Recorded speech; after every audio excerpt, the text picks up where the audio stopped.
Au nom du Seigneur Jésus. Alors, pour continuer notre étude, je nous invite, bien-aimés frères et sœurs, à prendre toujours dans le livre de l'Apocalypse, le chapitre 2. Apocalypse chapitre 2, et nous allons étudier ensemble.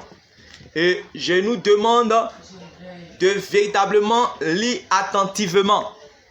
Voilà, Apocalypse chapitre 2, nous avons fini avec l'église d'Éphèse, avec l'église de Smyrne, avec l'église de Pergame. Et aujourd'hui, nous allons faire encore un focus sur l'église de Thyatire. Et par la grâce du Seigneur, on va étudier comme d'habitude de manière minutieuse tous les petits détails. Et le Seigneur va faire sortir réellement la révélation qui est cachée derrière ces recommandations.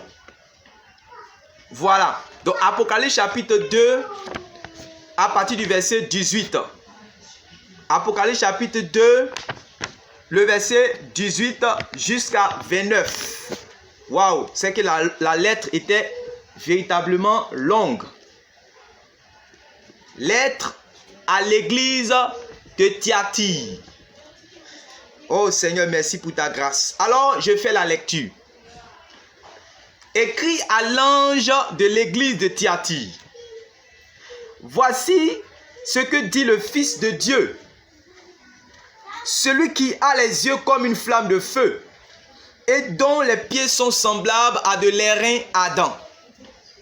Je connais tes œuvres, ton amour, ta foi, ton fidèle service, ta constance et tes dernières œuvres plus nombreuses que les premières.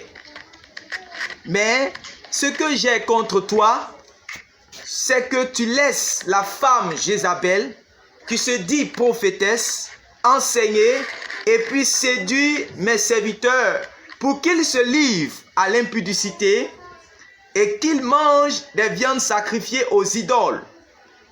Je lui ai donné du temps afin qu'elle se repentît et elle ne veut pas se repentir de son impudicité. Voici, je vais la jeter sur un lit et envoyer une grande tribulation à ceux qui commettent l'adultère avec elle, à moins qu'ils ne se repentent de leurs œuvres. Je ferai mourir de mort ses enfants, et toutes les églises connaîtront que je suis celui qui sonde les reins et les cœurs, et je viendrai et je rendrai à chacun selon vos œuvres. À vous, à vous, à vous, à tous les autres de Thyatire qui ne reçoivent pas cette doctrine et qui n'ont pas connu les profondeurs de Satan, comme il les appelle, je vous dis, je ne mets pas sur vous d'autres fardeaux, seulement ce que vous avez, retenez-le jusqu'à ce que je vienne. Retenez-le jusqu'à ce que je vienne. À celui qui vaincra, à celui qui gardera jusqu'à la fin mes œuvres, je donnerai autorité sur les nations. Il les pètera avec une verge de fer, comme on brise les vases d'argile. Ainsi que moi-même, j'en ai reçu le pouvoir de mon Père. Et je lui donnerai l'étoile du matin. Que celui qui a des oreilles entende ce que l'Esprit dit aux églises. Que le Seigneur vous bénisse. Alors je salue avec l'amour de notre Seigneur Jésus et avec respect notre bien-aimé frère Didier Oufoué. Que Dieu te bénisse. Bonne arrivée. Que Dieu te bénisse. Donc nous continuons notre étude là. Voilà, avec l'église de Thyatire. Donc, comme d'habitude, nous allons relever la façon dont le Seigneur va se présenter à l'église, à l'entame de son message. Parce que nous avons fait avec toutes les églises, que ce soit avec Éphèse, avec Smyrne, avec Pergame, nous avons montré comment le Seigneur se présente dès l'entame de son message. Dès l'entame de son message, comment il se présente. Alors nous commençons par lire. Il va dire, le Fils de Dieu, celui qui a les yeux comme une flamme de feu. Donc, comme on a l'habitude de faire, on va souligner les points très importants et nous allons essayer de bien expliquer ces choses. Et à partir de l'explication, tous les détails réellement, c'est-à-dire qu'il n'y aura plus de points d'ombre, tout sera dévoilé. Vous savez, le livre de l'Apocalypse n'est pas un livre mystérieux. Si c'était un livre mystérieux, on n'allait pas appeler le livre de l'Apocalypse Apocalypse. Apocalypse qui signifie révélation. C'est pour ça dès le verset 1, on dit révélation de Jésus-Christ que Dieu lui a donné. Ce n'est pas un livre qui est cacheté, ce n'est pas un livre qui est caché. C'est un livre qui est découvert. Ses pieds étaient semblables à de l'airain ardent, comme s'il avait été embrasé dans une fournaise. Très bien. Et sa voix était comme le bruit de grandes eaux. Amen. On dit ses pieds étaient semblables à de l'airain ardent, comme s'il eût été embrasé dans une fournaise. Donc, dans le passage que je viens de nous lire, et dans le passage de Apocalypse chapitre 1, verset 15, que je nous demande encore de lire, que je nous ai demandé de lire, nous voyons que c'est une affaire de airain, c'est une affaire de l'airain ardent, c'est une affaire de flamme de feu, c'est une affaire encore de fournaise. Donc, tous les aspects de lui-même que le Seigneur a choisi de mettre en évidence ici, renvoie à une fournaise ardente, renvoie au feu. Donc, qu'est-ce que nous devons comprendre par là? Nous devons comprendre que ici, celui qui est le Fils de Dieu se présente, il s'annonce, il se révèle comme un feu dévorant. Il se révèle comme un feu dévorant. Un feu qui consume pour exécuter en fait le jugement de Dieu. Voilà. Et quand nous allons lire la suite, quand nous allons continuer dans notre étude, nous allons comprendre pourquoi en fait il s'est révélé en fait dans cette il s'est révélé de cette façon. Pourquoi il s'est manifesté comme étant un feu. Voilà. Et comme on a l'habitude de voir, comme on a l'habitude d'étudier depuis le premier moment, on a dit on va étudier expression par expression.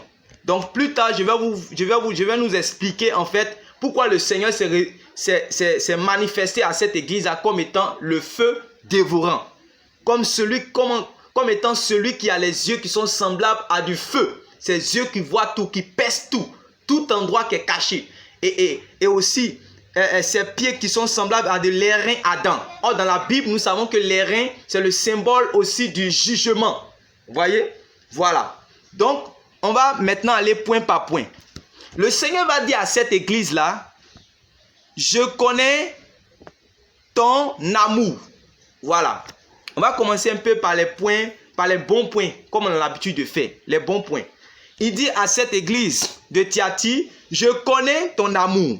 Donc, ce qui veut dire que Thyatire craignait Dieu.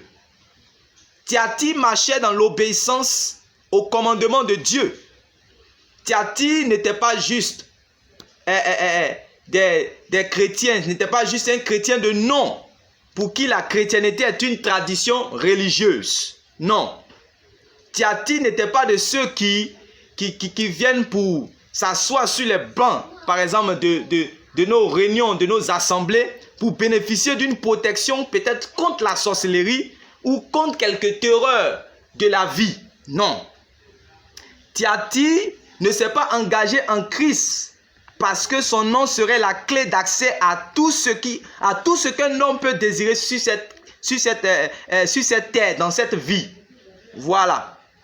Mais pour Thyatire, la vie chrétienne était la marche d'un homme qui a tourné le dos au monde. La vie chrétienne était la marche d'un homme qui a tourné le dos au monde et à son système pour devenir disciple de Christ, pour se faire disciple de Christ. Voilà. Donc, quand Jésus dit « Je connais ton amour », nous devons comprendre que dans les Écritures, les apôtres aussi nous ont révélé ce qu'est l'amour de Dieu. En quoi consiste l'amour de Dieu? Voilà. Et je nous exhorte, je nous invite à lire 1 Jean pour pouvoir bien comprendre ce qu'est l'amour de Dieu. Donc nous sommes en train de parler pourquoi le Seigneur a dit « Je connais ton amour ».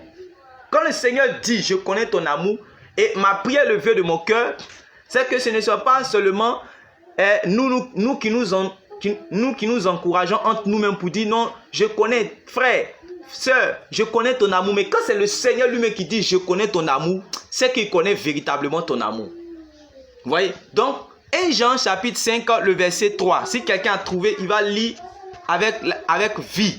Que ce soit une sœur, que ce soit un frère, qui a trouvé le passage dans 1 Jean chapitre 5, le verset 3 et 1 Jean chapitre 2, le verset 15. Nous allons comprendre en quoi consiste cet amour. De quel amour le Seigneur Jésus parle quand il dit « Je connais ton amour ».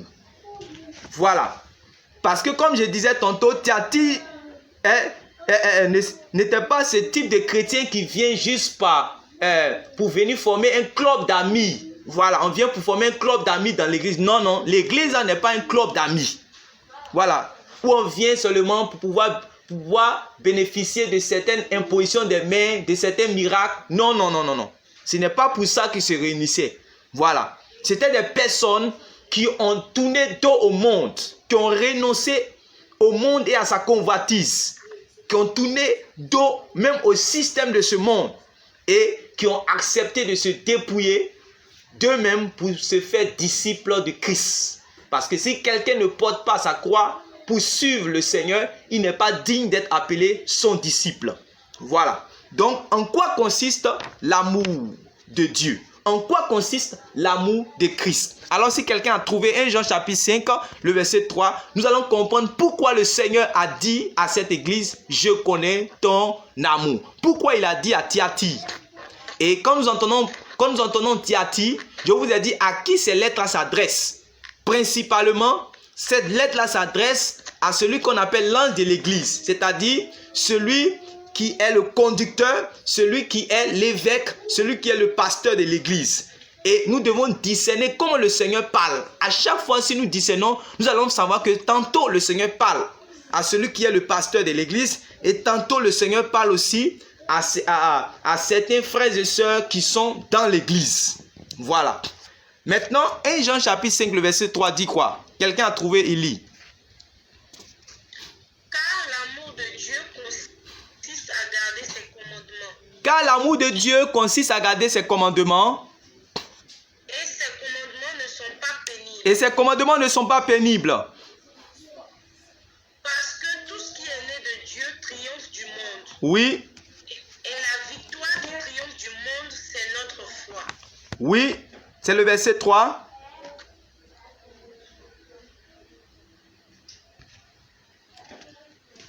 Un Jean chapitre 5, verset 3. Maintenant, 1 Jean chapitre 2, verset 15. Quelqu'un a trouvé, il lit aussi. N'aimez point le monde. Oui. Ni les choses qui sont dans le monde. Oui. Si quelqu'un aime le monde, Si l'amour du Père n'est point en lui. Si quelqu'un aime le monde, l'amour du Père n'est point en lui. Donc, pendant que Jésus est en train de dire à l'église de Thyatire, je connais ton amour, c'est comme s'il est en train de... C'est-à-dire qu'en même temps, il voit que cette église n'aime pas le monde. C'est-à-dire que le Seigneur ne pourra jamais dire à un chrétien, je connais ton amour, tant que ce chrétien-là aime le monde. Puisque si quelqu'un aime le monde, l'amour de Christ, l'amour de Dieu ne se trouve point dans son cœur. Oui? Vas-y. Car tout ce qui est dans le monde, ça veut dire qu'il n'y avait pas la convoitise de la chair dans le cœur des frères de Thyatire, des frères et sœurs de Thyatire. Sinon, le Seigneur n'allait jamais dire à ces frères-là, il n'allait jamais dire à ce pasteur-là, il n'allait jamais dire à Thyatire, je connais ton amour. C'est impossible. C'est impossible. Oui? La convoitise des yeux. Il n'y avait pas la convoitise des yeux, oui? Et l'orgueil de la vie. L'orgueil de la vie. ne vient point du Père, mais vient du monde. Donc, on doit bien comprendre quand le Seigneur dit « Je connais ton amour ». Et lui-même, il a dit, la parole de Dieu dit que à l'avènement de notre Seigneur Jésus, l'amour du plus grand nombre se refroidira. Quand on dit l'amour du plus grand nombre se refroidira, il y a toutes ces choses là-dedans. En fait, les gens vont se détacher, se désengager, se détourner des commandements du Seigneur pour s'attacher à la course effrénée des choses de la terre. Ils seront embobinés, enchaînés par le monde avec sa convoitise des yeux, convoitise de la chair et l'orgueil de la vie qui font la guerre à nos âmes. Vous voyez? Et donc, quelqu'un qui est dans ces choses-là, le Seigneur ne pourra jamais lui dire un jour « Je connais ton amour » comme il a dit à l'église de Thyatire. Mais après avoir dit « Je connais ton amour », il va dire quoi? Je connais quoi encore? Je connais quoi? Suivez.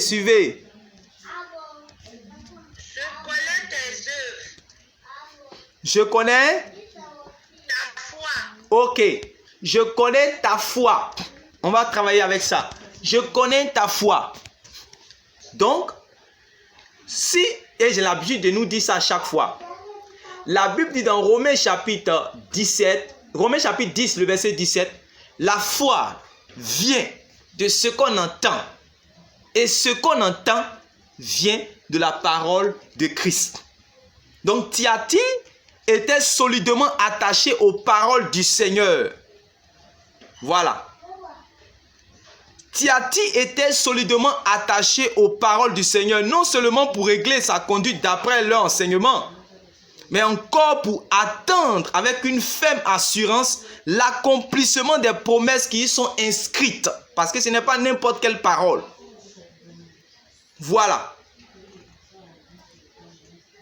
Ce n'est pas n'importe quelle parole. Les paroles du Seigneur sont esprit et vie. Les paroles du Seigneur conduisent à la vie éternelle. Les paroles du Seigneur ont pour aboutissement la vie éternelle. Les paroles du Seigneur sont fondées sur la promesse de la vie éternelle qui a été annoncée réellement dans l'évangile.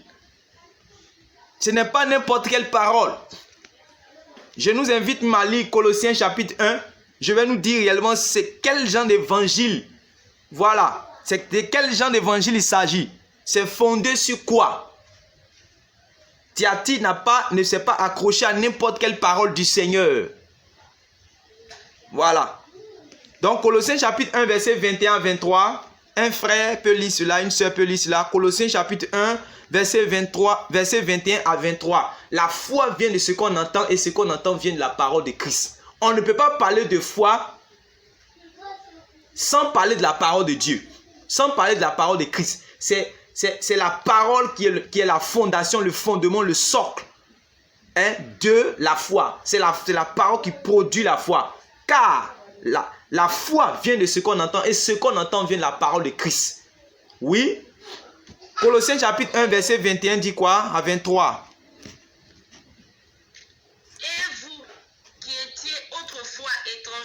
Et ennemis par vos pensées et par vos mauvaises œuvres. Oui.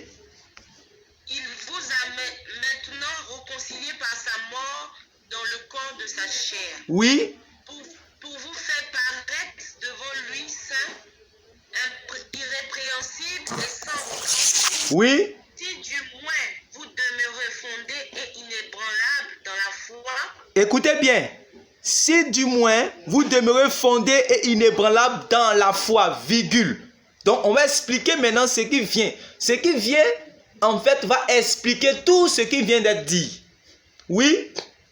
Sans vous détourner de l'espérance de l'évangile. Sans vous détourner. Attendez, lisez doucement. Lisez doucement. Hein?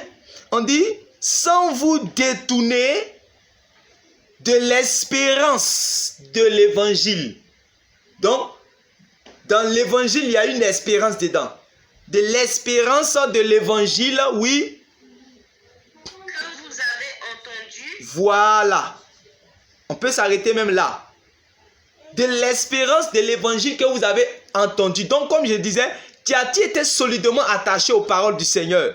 Mais non seulement aux paroles, non seulement pour régler ça, non, elle n'était pas attachée, cette église-là n'était pas attachée aux paroles du Seigneur, non seulement pour régler sa conduite d'après leur enseignement. Voilà.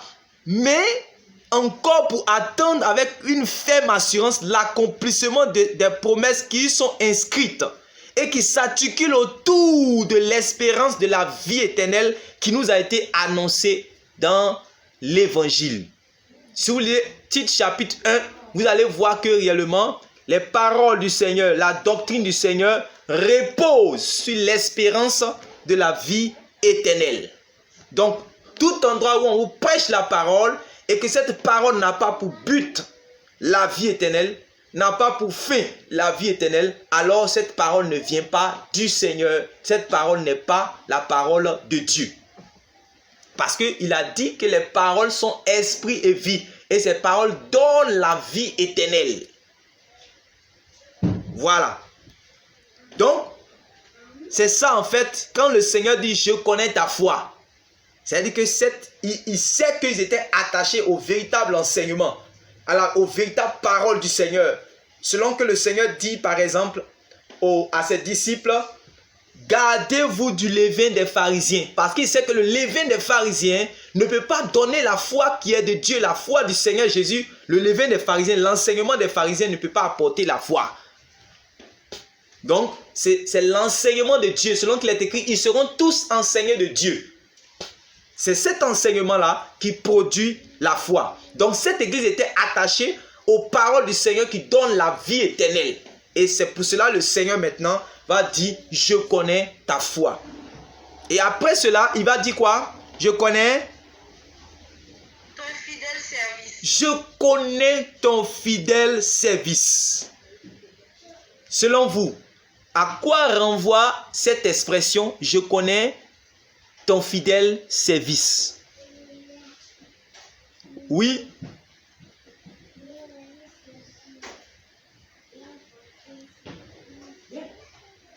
Je vous écoute, mes bien-aimés. S'il y a quelqu'un... Ce sont les actes que posait l'Église. D'accord. Amen. Ce sont les actes, oui.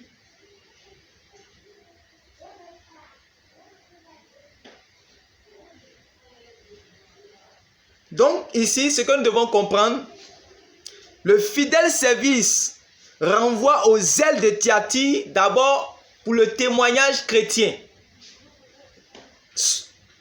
Le fidèle service renvoie à son application à faire les choses comme il se doit dans la maison de Dieu. Et ce, dans l'ordre, dans la discipline et la révérence. On va expliquer les choses terre à terre aujourd'hui par la grâce du Seigneur. En tout cas, que le Seigneur nous inspire.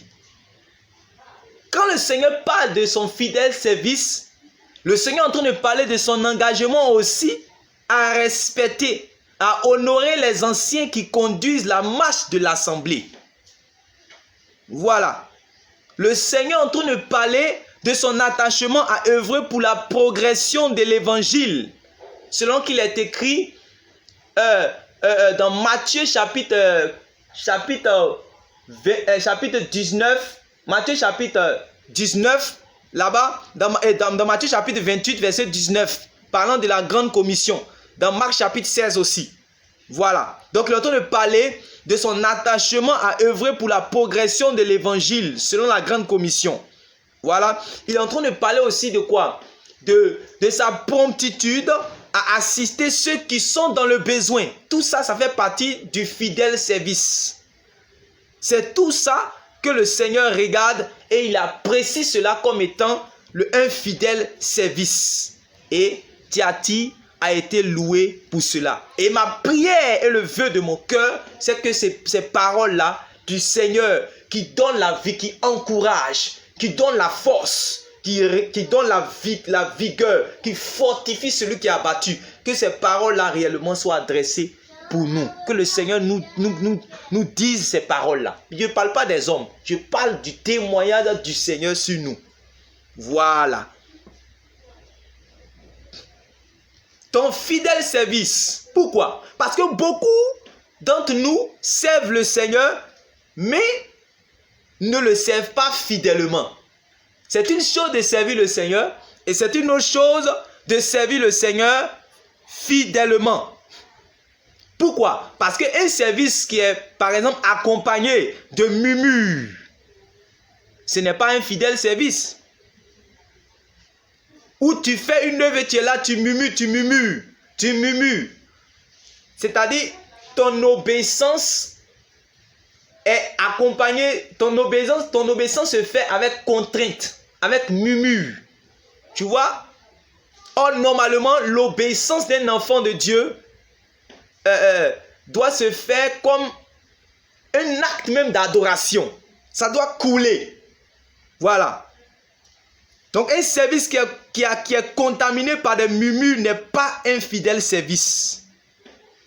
Un service qui est contaminé par des motivations impures n'est pas un fidèle service. Donc, quand vous entendez le Seigneur en train de dire à l'église de Thyatire, je connais ton fidèle service, ne pensez pas que ce sont ce type de service qu'on voit. Non, non, non, non. Il dit bien fidèle service. Quand on parle de fidélité là, vous comprenez tout ce qui est caché derrière ce mot.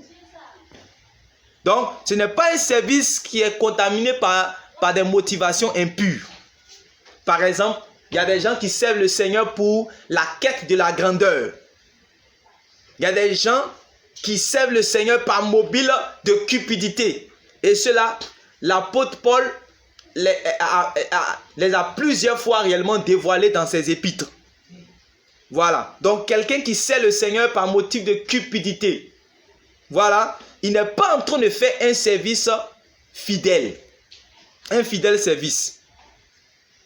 Et aujourd'hui, Dieu seul sait combien les activités que beaucoup entreprennent sont fondées sur des motivations malsaines, des motivations charnelles. Et je nous avais dit que, je ne sais pas si c'est à vous j'avais dit, mais je pense que oui, à l'assemblée avec l'église ici, j'avais parlé dans Jean chapitre 15, le verset 16, où le Seigneur a dit, ce n'est pas vous qui m'avez choisi, mais c'est moi je vous ai choisi et je vous ai établi afin que vous alliez et que vous portez des fruits et que vos fruits demeurent. Et je nous ai parlé qu'il ne suffit pas seulement de porter des fruits, mais les fruits que tu portes, ça doit demeurer. C'est-à-dire que ce doit être des fruits qui vont mériter une récompense. Parce que ça ne sert à rien de porter des fruits, de faire un travail qu'on ne va pas te donner un salaire. Ça ne sert à rien. Voilà. Le travail que tu abats, ça doit, c'est-à-dire que être accompagné d'une rémunération. Car Dieu est le rémunérateur de ceux qui le recherchent. Donc, il faut bien comprendre ces choses quand le Seigneur est en train de parler de fidèle service. Un service qui est accompli dans la dissension et le non-respect de l'autorité n'est pas un fidèle service devant le Seigneur. Où chacun est dans le gémant-foutisme. Permettez-moi cette expression. Où chacun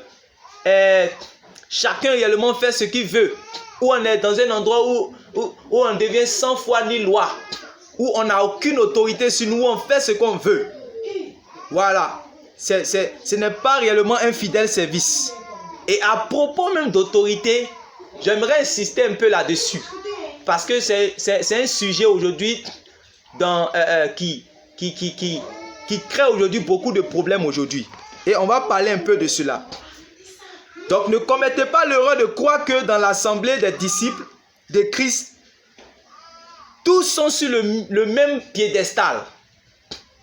De sorte que personne ne peut prétendre marcher au devant ou exercer une quelconque autorité sur les autres. On dit non, nous tous, nous sommes des... quelle est l'expression qu'on utilise là? Nous tous, nous sommes des serviteurs. Oui, on va parler de ça tout à l'heure. On va parler de cela tout à l'heure. Je ne sais pas si encore je vous ai déjà parlé de cela. Mais l'apôtre Jude avait parlé d'un type de chrétien qui ressemble aujourd'hui à la majorité des chrétiens de notre génération. La majorité des chrétiens de notre génération. La sœur Yasmine, tu peux fermer ton micro. Donc, à la majorité des chrétiens de notre génération. Et vous allez voir qu'il va dire, par exemple, dans Jude, il va parler de ceux qui se sont comportés comme Caïn, ceux qui se sont égarés par le salaire de l'iniquité comme Balaam, et aussi il va parler de ceux qui sont perdus par la révolte de Corée. Voilà. Comme nous sommes en train de parler du non-respect des autorités dans l'église, parce qu'on dit que non, nous devons revenir, comment on appelle ça? Nous devons revenir au message apostolique. Nous devons revenir au message apostolique. Donc, chacun réellement fait ce qu'il veut. Chacun fait ce qu'il veut. Et on va bien inciter sur ces choses pour que vous puissiez bien comprendre les choses. Dans l'église, là, il y a l'ordre là-dedans. La plupart des lettres de l'apôtre Paul ont été écrites pour pouvoir établir l'ordre dans l'église. Parce que Dieu lui-même est un Dieu d'ordre. Voilà. Il est un Dieu d'ordre. Donc, comme je parlais tout à l'heure de Corée, je ne sais pas si vous connaissez bien Corée. Corée, Dathan et puis Abiram et les autres. Abiram et puis les autres. Vous savez comment ils se sont conduits et quelle a été leur fin pendant la traversée du désert. Ça, c'était dans l'Ancien Testament là-bas. Corée et Dathan et Abiram et compagnie, là, ils ont refusé d'admettre le fait que Moïse puisse marcher au devant d'eux. Voilà. Au devant du peuple de Dieu. Pour porter le message. Pourquoi? Avec quelle comment on appelle ça même? Quelle excuse? Il se disait que tout le monde est saint dans l'assemblée de Dieu. Alors pourquoi quelqu'un va marcher au devant d'eux? Pourquoi quelqu'un va les diriger? Pourquoi quelqu'un va les conduire? Pourquoi quelqu'un va porter le message devant d'eux? Donc ils se sont révoltés. Pourquoi? Parce qu'en fait, Corée, il était lévite. Donc, il était serviteur de Dieu au même titre que ses cousins qui étaient Moïse et puis Aaron. Il ne pouvait pas supporter de ce fait une quelconque ascendance de ceux-là sur lui et les autres. Vous voyez? Pourquoi? Parce qu'il se disait qu'il était lévite et puis il était serviteur de Dieu. Mais ce qu'il avait oublié, c'est que le Seigneur qui les avait établis comme tels, parce qu'il plaît. C'est-à-dire que ce qu'il avait oublié, c'est que c'est le Seigneur lui-même qui les avait établis comme tels, parce qu'il plaît à l'Éternel des armées de conduire son peuple comme une armée bien ordonnée, plutôt qu'une anarchie. Voilà, une anarchie où chacun fait ce qui bon lui semble. Ce qui lui semble bon. Voilà. Aujourd'hui, on se lève, on fait ce que réellement on veut. Et le fait que l'apôtre Paul, l'apôtre Jude, dont on entend parler, l'apôtre Jude dénonce la révolte de Corée comme une voie de perdition dans l'église, ça montre que dans l'église aussi, il y avait le non-respect des autorités. Autant des Paul, autant des premiers apôtres. Voilà. Le fait que l'apôtre Jude dénonce la révolte de Corée comme une voie de perdition dans l'église montre que l'église aussi marche dans l'église a marché réellement en suivant réellement la voie de Corée. Ça montre que le respect de l'autorité établie dans l'assemblée ou dans le ministère n'est pas une affaire d'Ancien Testament aussi. S'il a parlé de Corée dedans, et puis il a dit que c'est une voie de perdition, ça veut dire que ce n'est pas une affaire réellement d'Ancien Testament. Il s'agit bien d'un principe divin, d'un principe immuable, d'un principe éternel. Parce que même où nous sommes en train de nous entretenir, de nous édifier comme ça, à l'heure où nous sommes en train de faire l'œuvre de Dieu, dans l'œuvre du Seigneur, ici sur cette terre-là, dans le ciel là-bas, là, il y a de l'ordre là-bas. Dans le ciel, là, il y a d'autres anges qui sont soumis à d'autres anges supérieurs. Vous comprenez? Voilà. Donc, on peut être saints, nous tous, il n'y a pas de problème. On peut avoir un même Père, Dieu, il n'y a pas de problème. On peut avoir un même Seigneur. On peut avoir nous tous, en nous le Saint-Esprit, ok, il n'y a pas de problème. On peut porter nous tous la Bible. On peut prier nous tous. On peut être appelés tous peuple de Dieu, il n'y a pas de problème. Mais en réalité, il y a des gens réellement dans l'église qui sont supérieurs à d'autres parce que Dieu les a accordé une autorité. Et ça plaît à Dieu. Vous voyez? Ça plaît à Dieu. C'est pour ça que je nous demande encore de bien lire ce que l'apôtre Jude a dit. Je crois que c'est dans Jude chapitre 1, le verset 11. Jude 11. Comme là-bas, il n'y a pas fait de chapitre. On peut lire Jude, verset 11. Jude, c'est avant Apocalypse.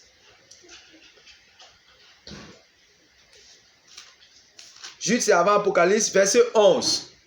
Malheur à eux, car ils ont suivi la voie de Caïn. Ils se sont jetés pour un salaire dans l'égarement de Balaam. Donc chacun, il a parlé de Caïn, après il parle de Balaam, après il va parler de qui? Maintenant, suivez bien, oui. Ils se sont perdus par la révolte de Corée. Il dit, ils se sont perdus, il parle à des chrétiens qui ont pris, des gens qui étaient sur la voie étroite, mais après ils ont pris la voie de la perdition. Parce qu'ils ont suivi la voie de la révolte de Corée. C'est-à-dire c'était la rébellion.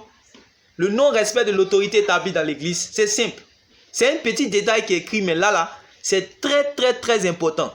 Donc comment des chrétiens peuvent-ils se perdre par la révolte de Corée? Comment des chrétiens peuvent-ils se perdre par la révolte de Corée si ce n'est pas le refus d'admettre qu'il se trouve des frères établis en position d'autorité au-dessus d'eux? Je vous pose la question. Comment alors des chrétiens peuvent-ils se perdre par la révolte de Corée? Puisque quand on parle de Balaam, tout le monde sait. Quand on parle de Caïn, tout le monde sait. Mais quand on parle de Corée, là, qu'est-ce que ça veut dire? Ça veut dire qu'il y a eu la même rébellion qui s'est passée au temps de Moïse, là. C'est la même chose qui s'est passée aussi dans le Nouveau Testament, dans le temps de la grâce. Et dans le temps de la grâce, quand réellement on ne se soumet pas à l'autorité que Dieu a établie dans l'église, automatiquement, c'est la voie de la perdition. Une fois, je disais à une sœur, c'est vrai, j'aime être appelé frère. J'aime être appelé frère, pas de problème.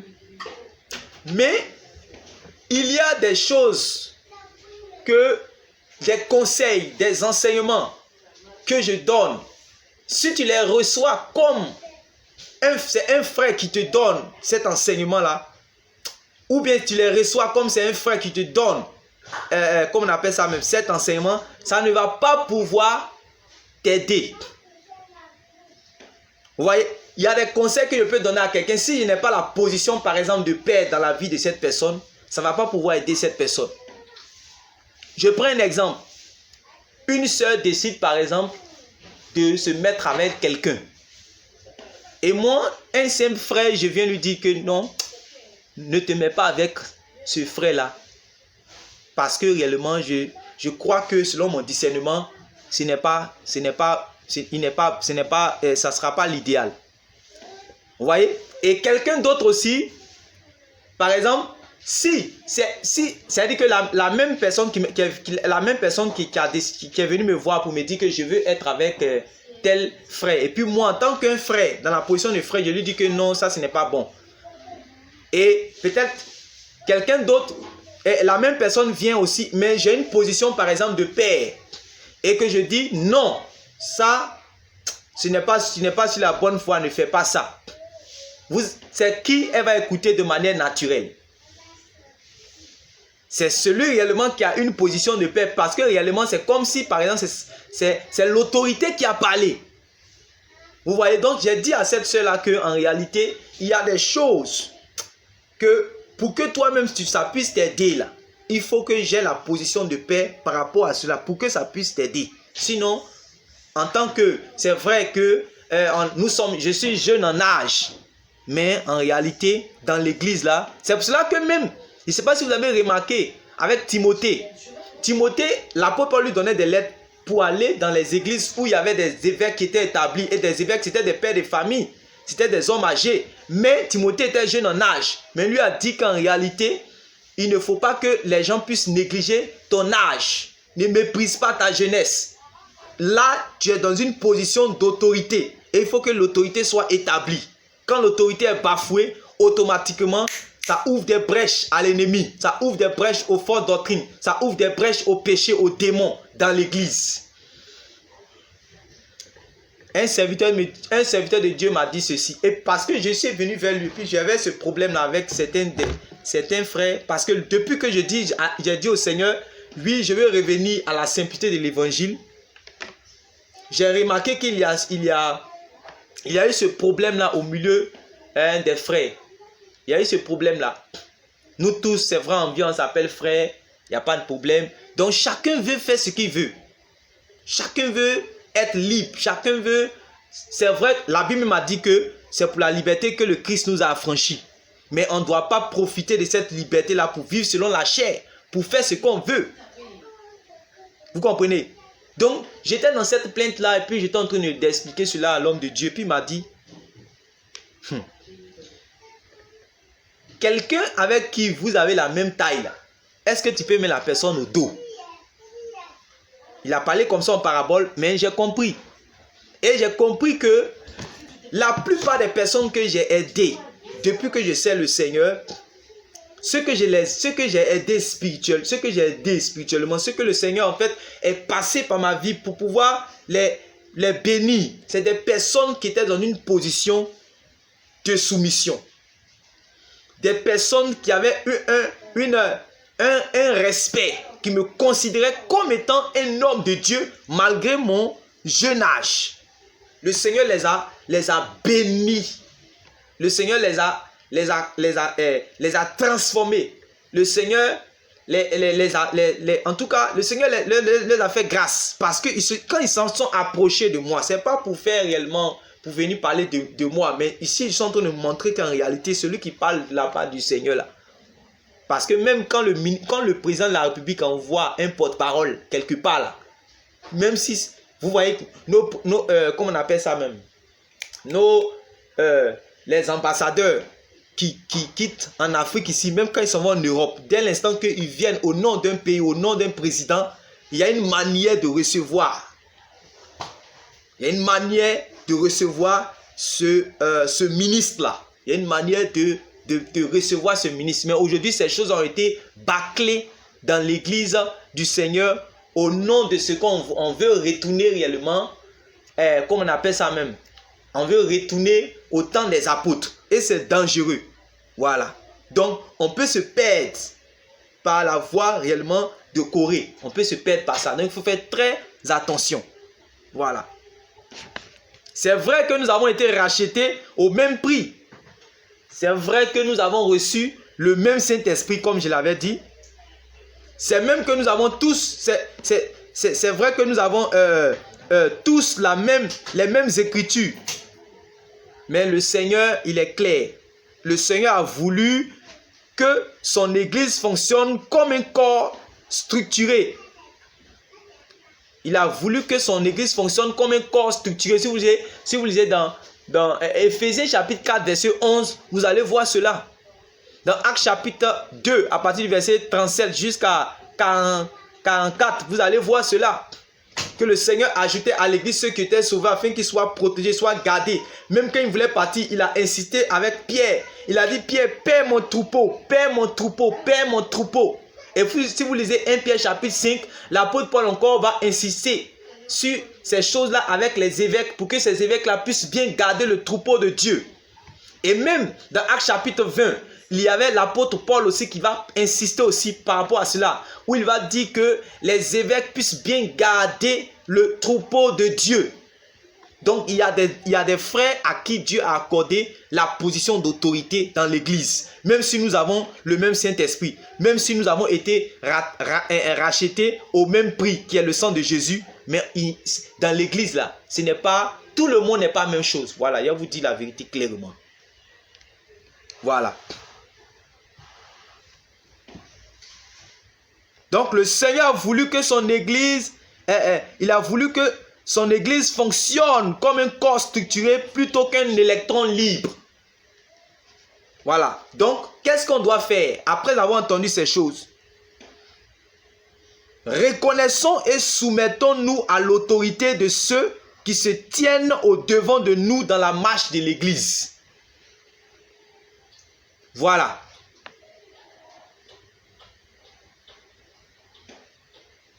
Et que même aussi, ça c'est une vérité, c'est un conseil, c'est une vérité, que même parmi ceux qui exercent une fonction pastorale, les plus jeunes montrent de la considération et de la déférence pour les plus anciens. C'est très important. Il y a d'autres, dès que réellement il a déjà lu la Bible, de la Genèse jusqu'à l'Apocalypse, ou bien dès qu'il connaît tel ou tel verset, c'est-à-dire qu'il n'arrive pas à reconnaître la grâce ou bien l'ancienneté de quelqu'un. Automatiquement, lui, il se dit que je suis aussi prédicateur, c'est fini. Je suis aussi prédicateur, c'est fini. Il n'a aucune sagesse de pouvoir réellement apprendre de ceux qui sont anciens dans le Seigneur. Il n'a aucune sagesse pour cela. Donc, il faut bien comprendre cela, mes bien-aimés frères et sœurs. C'est ainsi, c'est-à-dire que c'est l'ordre que Dieu veut voir régner parmi les siens. Voilà, pour un service agréable. Quand on parle de « je connais ton fidèle service » là, il y avait toutes ces choses-là dedans. Voilà. Je connais ton fidèle service. Donc on va prendre, par exemple, dans 1 Thessaloniciens chapitre 5. 1 Thessaloniciens chapitre 5. On va lire le verset 12 et le verset 13. C'est pour cela, dans les églises d'aujourd'hui, puisque, par exemple, chacun se lève et fait ce qu'il veut. Voilà pourquoi souvent les gens pêchent et puis souvent ils ne viennent même pas confesser leur péché.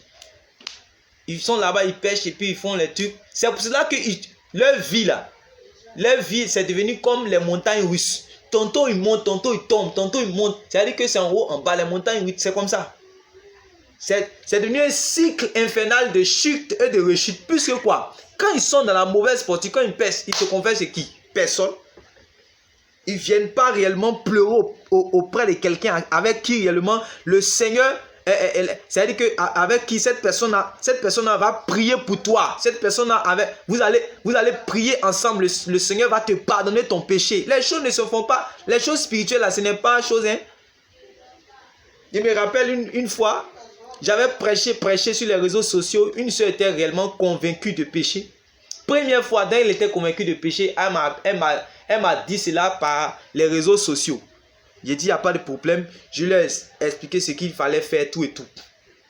Et puis bon, je continuais toujours mon ministère de répandre la parole du Seigneur sur les réseaux sociaux. Un jour encore, elle vient m'expliquer encore à faire des péchés. J'ai dit, bon, ok, comme tu habites où? Elle dit non, que je suis à Yopougon. Il dit, ok, tu es à Yopougon. Donc, il faut venir, comme on appelle ça, moi, mais je suis à Yopougon. Il faut venir, ce que tu as fait là, il ne faut pas m'expliquer ça au téléphone, sur les réseaux sociaux. Hein. Viens à la maison chez moi ici et puis tu vas me parler de cela. Et au lieu de venir, elle est restée là-bas. Elle n'est pas venue. Tu vois? Donc, elle est restée là-bas. Je ne sais pas si c'est par honte ou bien c'est par quoi elle est restée là-bas. Elle est restée là-bas. Donc, j'ai dit, j'avais pris certaines résolutions de ne pas résoudre les problèmes spirituels sur les réseaux sociaux. Non, frère, j'ai fait cela. Non, vous allez venir. C'est-à-dire que je vais te donner les paroles, même s'il le faut, les paroles dures du Seigneur. Et quand réellement tu seras convaincu de péché, quand tu seras triste, cette tristesse-là va te conduire au salut. C'est mieux. Les gens ont mené trop de légèreté dans l'église. C'est ça qui fait que le diable est en train de malmener nos frères. 1 Thessaloniciens chapitre 5, non, verset 12. Faut lire, on va avancer un peu. Que Dieu vous bénisse pour votre patience. Nous vous prions, frères. Nous vous prions, frères. D'avoir de la considération d'avoir de la considération pour ceux qui travaillent parmi vous, pour ceux qui travaillent parmi vous. qui vous dirigent dans le Seigneur et Attends. qui vous exhortent. Qui vous dirige. Je ne sais pas si vous pesez les mots. Qui vous dirige. Donc il y a les gens qui sont des frères mais qui dirigent d'autres frères. Donc il y a les gens qui vous dirigent dans le Seigneur. Il faut avoir cela comme base. Oui. Et qui vous exhortent. Et qui vous exhortent. Ayez pour eux beaucoup d'affection. Ayez pour cela beaucoup d'affection. Pas beaucoup de plaisanterie. Beaucoup d'affection. Pas beaucoup de choses. Et ces choses-là, l'église d'avant, eux savaient cela bien. Donc il faut que maintenant, si nous disons que nous sommes l'église aussi, nous voulons revenir aux enseignements des apôtres là. Tout ça, ça faisait partie de cela. C'est pour cela que le Saint-Esprit se manifestait là-bas. Voilà. Oui, continue, bien-aimée sœur. À cause de leurs œuvres. À cause de leurs œuvres, oui. Soyez en paix entre vous. Oui.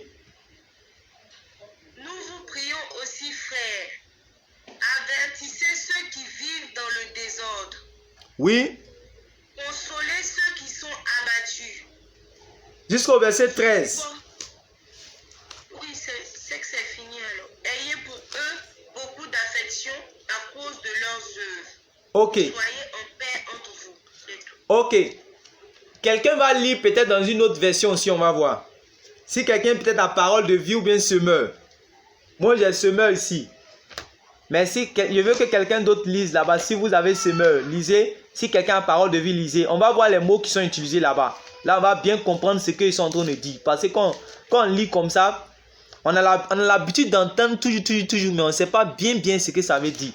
Oui, quelqu'un d'autre lit encore, dans une autre version, parole de vie ou semeur, ou français courant, un truc comme ça. Parole de vie. Oui, parole de vie, qui lit la sœur Aurélia, sois bénie. Vas-y. Frères et sœurs, nous vous demandons ceci. Respectez ceux qui travaillent parmi vous comme responsables. Oui. Le Seigneur vous les a donnés pour vous conseiller. Oui. Leur beaucoup de respect et d'amour à cause de ce qu'ils font. Oui. Soyez entre vous. Amen. Amen. Quelqu'un d'autre? Avec la version de semeur.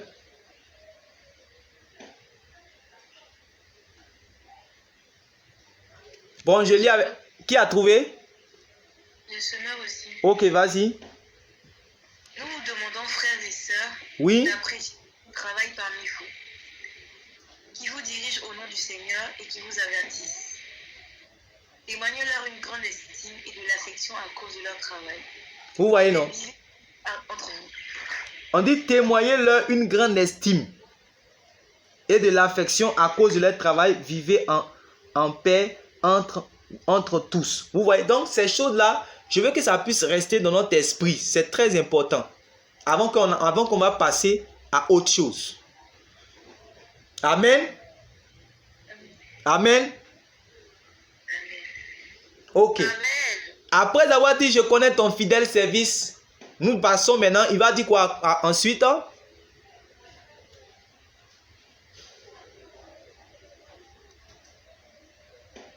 Il va dire quoi ensuite? Je connais ta constance. Amen. Ça veut dire quoi la constance? La disponibilité. Sa disponibilité. Ah bon?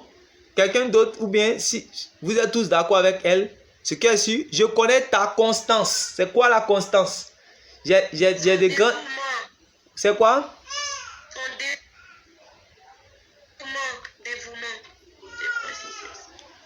C'est une question, elle est bien aimée. Donc, vous pouvez répondre aussi comme la sœur. Le rythme, oui.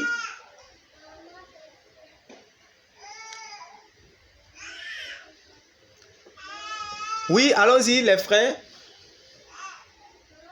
La persévérance aussi. La persévérance soit bénie. Le rythme soit béni. La persévérance dans les bonnes œuvres, c'est très bien. Donc la constance dont le Seigneur parle ici renvoie à la capacité en fait à maintenir le cap. À maintenir le cap. Voilà. Contrairement à ceux qui vacillent ou se refroidissent en chemin, il faut maintenir le cap. Donc la constance dont le Seigneur parle ici, c'est l'endurance. Chaque fois, je dis à mes frères, la vie chrétienne est longue. La vie chrétienne est longue, hein? Nous sommes, c'est-à-dire, une fois, j'étais avec une servante de Dieu, c'était dans mes débuts dans la foi. Elle avait commencé il y a longtemps, donc elle avait beaucoup d'expérience. Et elle nous a dit, j'étais avec un de mes frères qui est prophète. Et elle nous a dit, elle dit que c'est une affaire de marathon. Que il y a quelqu'un qui court derrière vous pour vous rattraper. Que lui n'est pas pressé. Si tu veux, il faut courir, il faut faire sprint. Tu fais sprint. L'essentiel, il faut faire tout pour ne pas qu'il puisse te rattraper. Mais lui, il sait que c'est dans le marathon. Lui, il sait que le chemin est long. Satan, je vous dis mes frères et sœurs, il sait que la vie chrétienne est longue. Donc, il n'est pas pressé pour rattraper les chrétiens. Donc, lui, il est dans son marathon. Mais c'est ceux qui ne savent pas que le chemin est long. C'est eux, réellement, qui vont finir par rattraper. Ils pensent qu'ils sont dans une affaire qu'on commence et puis on ne termine pas. Non. Sinon, le Seigneur n'allait pas dire, quand il parlait des choses qui concernaient le royaume, il n'allait pas dire, si quelqu'un veut bâtir une tour, qu'il s'asseye bien, lui, mais s'assoit bien, il calcule, il réfléchit, voici les moyens qu'il a disposés pour pouvoir faire la tour. Il voit s'il a les moyens de pouvoir achever ce qu'il va commencer. Que si c'est qu'il ne va pas achever là, il ne faut même pas qu'il va commencer à construire. Sinon, s'il commence, les gens qui sont autour vont se railler de lui. Il parlait des choses qui concernent la vie, la chrétienté, la vie chrétienne. On ne peut pas commencer. Ce n'est pas une affaire où on commence et puis après on ne termine pas. C'est vrai que c'est une bonne chose de commencer parce que si tu ne commences pas, tu ne seras pas sauvé. Donc, tu as intérêt à commencer. Mais même quand tu commences là, il faut savoir que c'est à vie. Il faut savoir que tu dois avoir de la constance dedans. Tu dois être endurant. Voilà. Tu ne dois pas vaciller. Voilà. Et tu ne dois pas te refroidir pour ne pas qu'après le Seigneur te vomisse de sa bouche. Vous comprenez cela?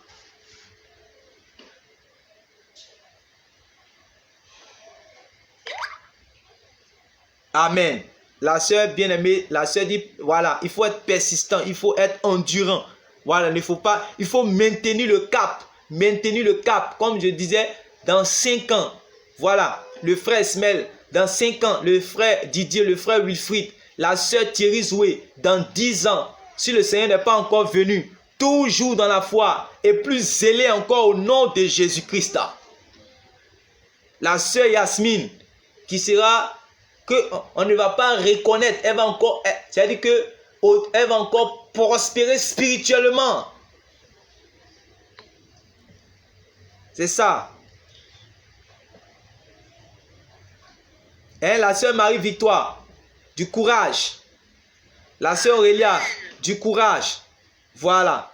C'est pour cela que je nous exhorte à lire, du moins à nous édifier avec les cantiques d'avant. Les cantiques d'avant, là, quand vous écoutez cela, c'est des exhortations, c'est des paroles qui sont pleines de vie, qui nous montrent que le chemin est difficile, mais il faut maintenir, c'est-à-dire que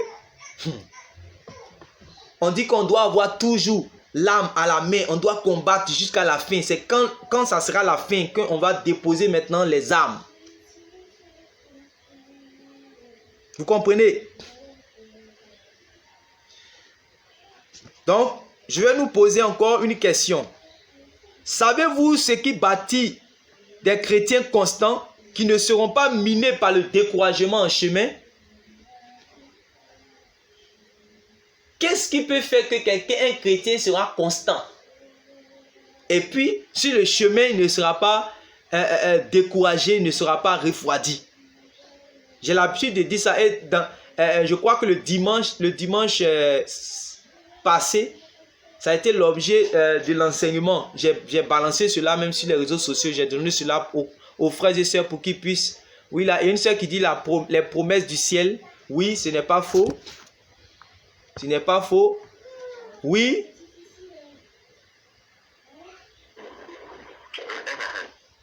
C'est quoi?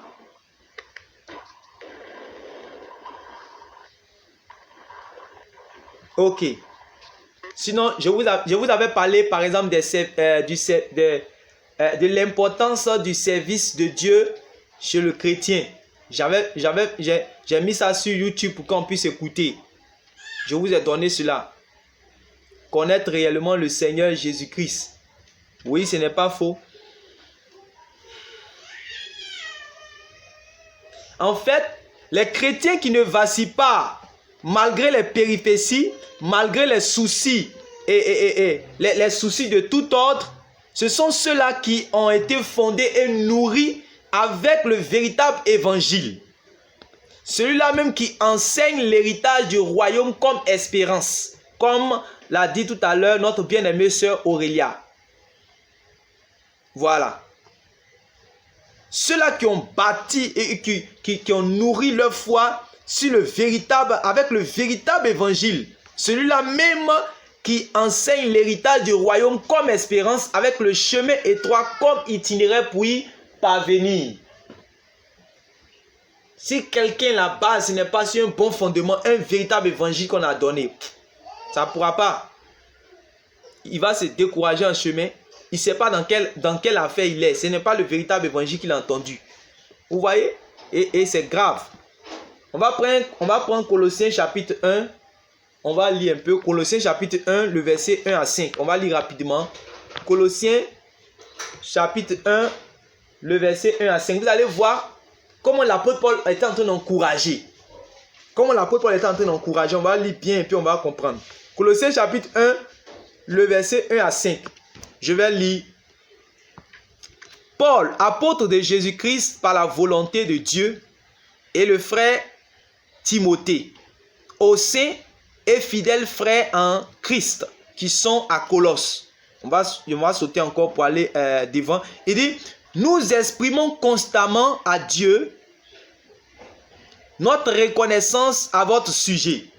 Puis après, maintenant, il dit, en effet, nous avons entendu parler de votre foi dans le Christ Jésus et de votre amour pour tous ceux qui appartiennent à Dieu. Cette foi et cet amour se fondent. Regardez, cette foi et cet amour se fondent sur ce qui fait votre espérance et que Dieu vous réserve dans les cieux. Et puis il dit, cette espérance, vous l'avez connue. Comment? Vous l'avez connue comment?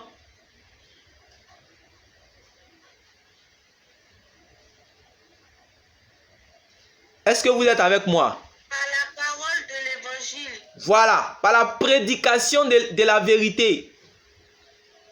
Donc, on a connu cette espérance-là par la prédication de la vérité. Mais aujourd'hui, ce que les gens prêchent aujourd'hui, comment ça va donner de l'espérance aux gens? Ça ne peut pas.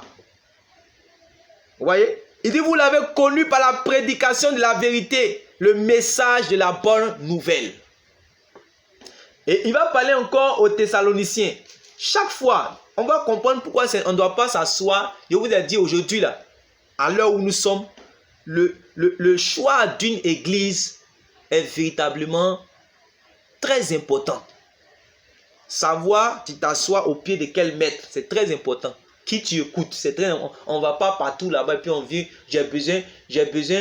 comme j'habite à la Sogefia, alors pour ne pas payer transport, je vais regarder à Sogefia directement s'il y a, comment on appelle ça même, il y a une église qui est là. Si c'est à côté de ma maison, automatiquement je m'en vais.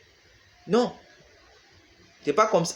Vaut mieux être dans une assemblée qui est proche de, qui est loin de ta maison, mais qui est proche de la vérité, que d'être dans une assemblée qui est proche de ta maison et qui est loin de la vérité. Parce que c'est une affaire réellement de vie et de mort. C'est une affaire d'enfer ou bien de paradis. Donc on ne s'amuse pas à cause d'une affaire de 200 francs de transport. Tu vas aller mettre tes oreilles à côté d'un bandit, va te bombarder des prédications qui vont t'emmener réellement en enfer. Donc même si tu dois payer 1000 francs de transport pour pouvoir te déplacer, pour aller entendre où il y a le véritable évangile, même si tu dois mettre 1000 francs pour pouvoir mettre crédit, pour pouvoir mettre unité, c'est mieux. C'est mieux. Pour pouvoir qu'on a mettre unité et puis qu'on appelle ça même souscrire internet, c'est pas grave, c'est mieux que de dire bon ok, comme j'habite à 13 villes là, j'ai choisi. Et vous allez remarquer que c'est comme ça. La plupart des Ivoiriens par exemple qui arrivent en Europe, ils cherchent dans quelle église il y a beaucoup d'Ivoiriens et puis ils s'en vont. Ça c'est pas en fait cadeau, on paye comme ça. C'est pas en fait ça. Ils cherchent, ils vont au Congo. Ils disent que ouais, les Congolais sont où les Congolais là? Ils cherchent église où il y a beaucoup de Congolais, ils s'en vont. C'est tout. C'est le premier motif. On dit, ah, surtout au Maroc là-bas, ils ont l'habitude de faire cela. Au Cameroun aussi. Voilà. Ah, vous allez voir qu'ils ils cherchent, voilà, quel est le pasteur où ça donne beaucoup. Ils s'en vont. Là, chez nous là-bas, il y a 5000 places. Il y a 10 000 places. C'est tout. Voilà. Au lieu de savoir quel évangile réellement ils entendent, quel évangile ils entendent, voilà. Il y a quelqu'un qui dit même en Côte d'Ivoire, c'est vrai. Aujourd'hui, chez nous, on parle d'église baoulée. Église baoulée, c'est triste. Hein, frère Didier? On parle d'église baoulée. Oh, vraiment, c'est quand même terrible. Que Dieu nous délivre vraiment. Donc, vous allez voir qu'au Thessaloniciens, l'apôtre Paul aussi va parler de la même chose.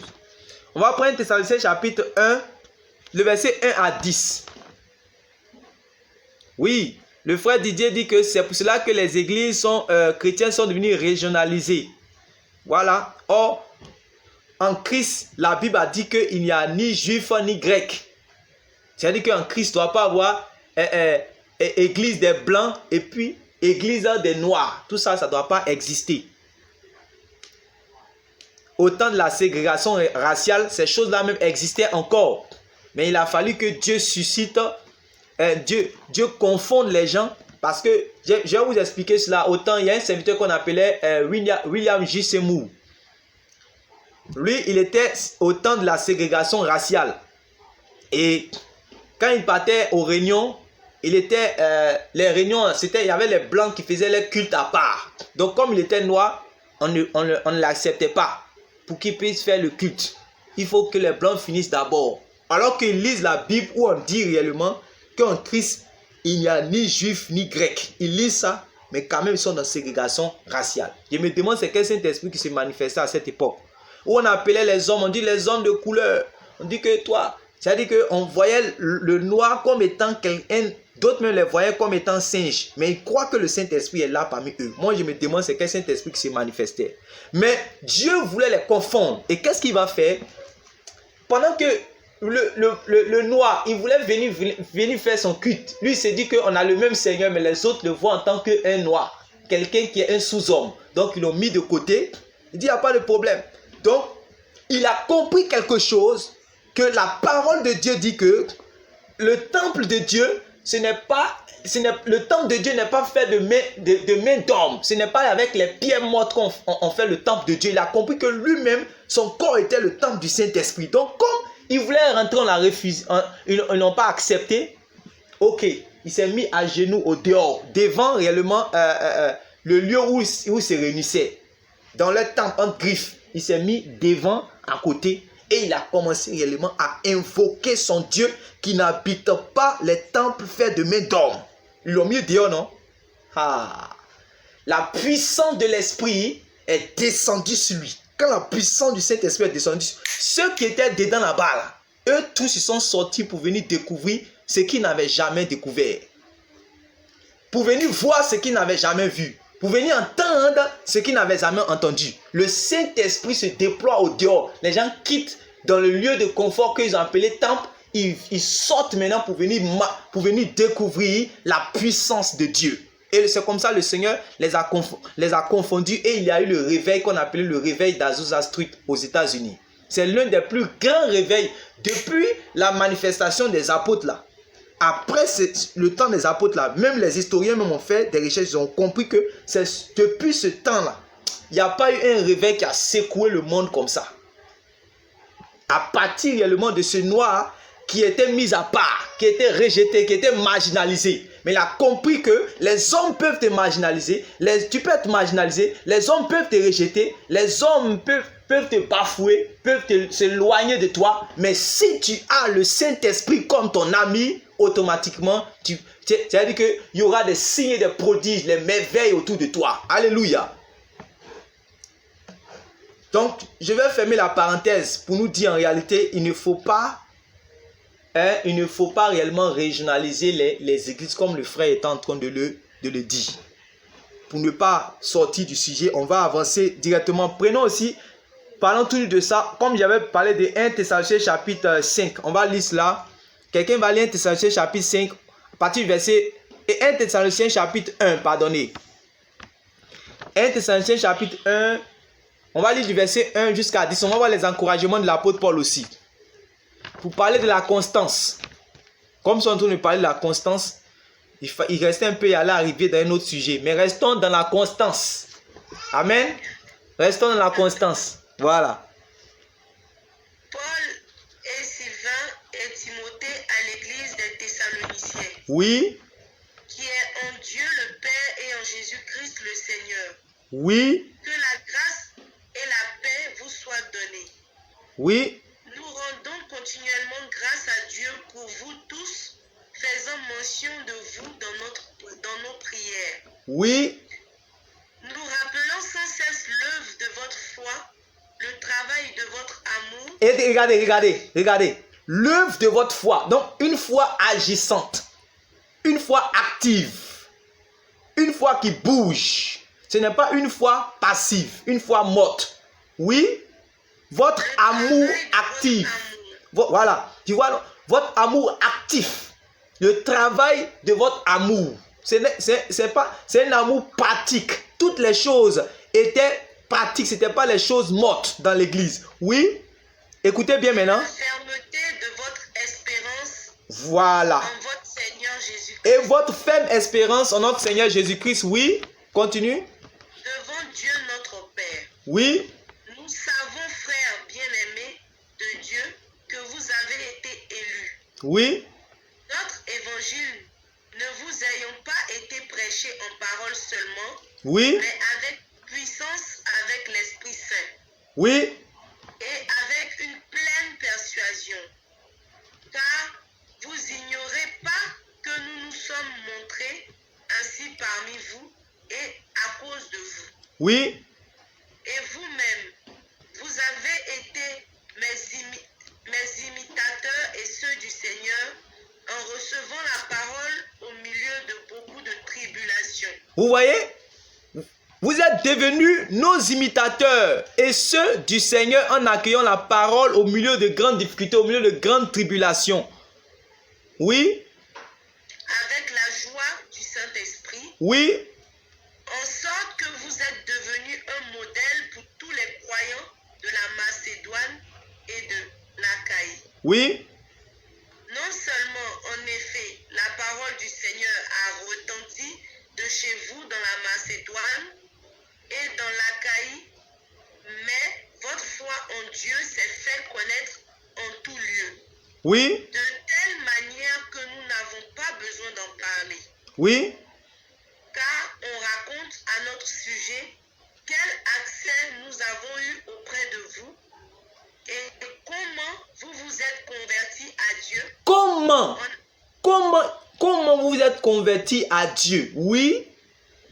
En abandonnant les idoles pour servir Dieu. En abandonnant les idoles pour servir Dieu. Vivant et vrai. Le Dieu vivant et vrai, oui. Et pour attendre des cieux son Fils.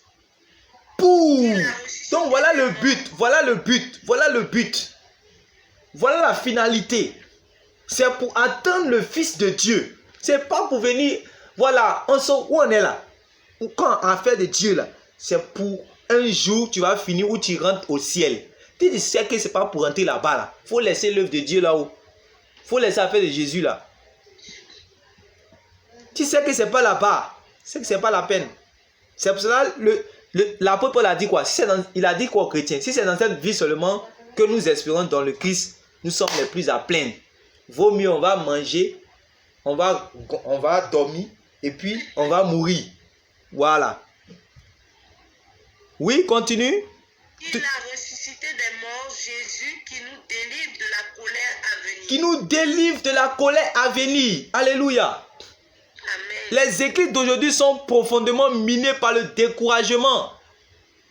Les églises d'aujourd'hui sont profondément minées par l'inconsistance, par l'inconstance du moins.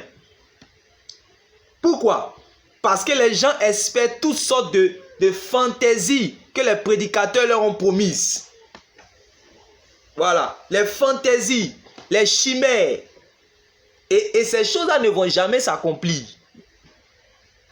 Donc, l'engagement en Christ ou encore la foi est devenue une denrée périssable dont il faut repousser la date de péremption dimanche après dimanche. Dimanche après dimanche. Avec des messages qui annoncent le mariage par-ci.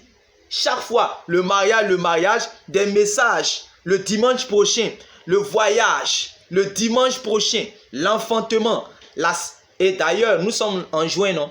Chaque fois, vous allez commencer, c'est-à-dire qu'ils vont devenir des numérologues. Si nous sommes dans le mois de janvier, alors, premier mois, ça signifie ceci. Sixième mois, ça c'est le mois de l'enfantement. Et nous assistons à un perpétuel recommencement. Chaque fois, juin est le mois de l'enfantement.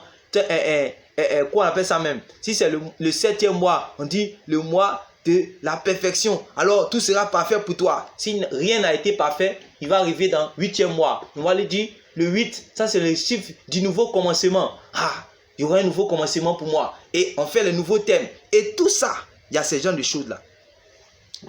Vous voyez? On commence dès dimanche. Dimanche après dimanche, on donne des expériences. Si ce n'est pas réellement l'enfantement, c'est que c'est la mort du sorcier. Le sorcier doit mourir. Les percées financières. Hein? La promotion professionnelle.